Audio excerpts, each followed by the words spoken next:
urge you, take this warning seriously. Don't let Hezbollah endanger your lives and the lives of your... 낮은 고도에서 미사일이 날아오더니 주거 지역 내 시설을 때립니다. 큰 폭발에 놀라는 사이 더 가까운 곳에서 폭발이 발생해 지축을 울립니다. 폭발을 목격한 주민들은 놀라 달아나거나 그 자리에 앉아 흐느낍니다. 23일 이스라엘군은 친이란 무장 정파 헤즈볼라를 겨냥해 레바논 전역에 융단 폭격을 퍼부었습니다. 이스라엘군은 이날 24시간 동안 약 650차례의 공습을 가해 1,100개 넘는 헤즈볼라 시설을 타격했다고 밝혔습니다.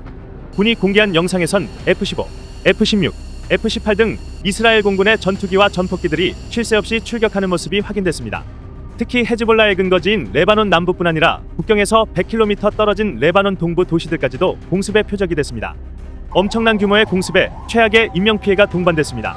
레바논 보건부에 따르면 이날 공습으로 어린이 35명을 포함해 최소 492명이 사망하고 1,654명이 부상했다고 집계됐는데 인명피해는 계속해서 늘어나고 있습니다.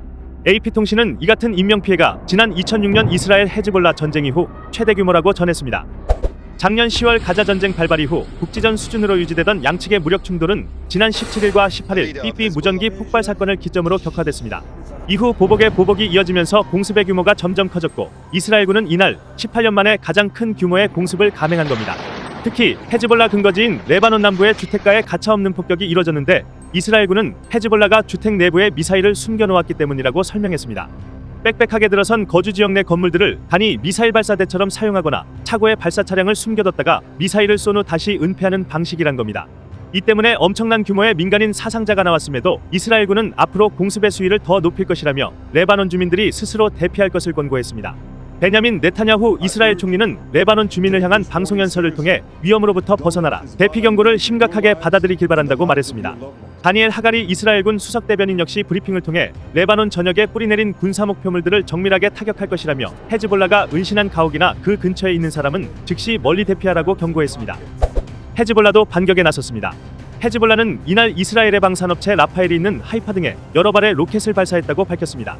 일부 지역에선 헤즈볼라 로켓이 떨어져 폭발이 목격됐지만 대부분의 로켓은 아이언돔 등 이스라엘 방공 시스템에 의해 요격됐습니다. 헤즈볼라를 지원하는 이란의 외무부 대변인은 이스라엘의 공습에 대해 미친 짓이라고 표현하며 이스라엘의 새로운 모험은 위험한 결과를 낳을 것이라고 경고했습니다.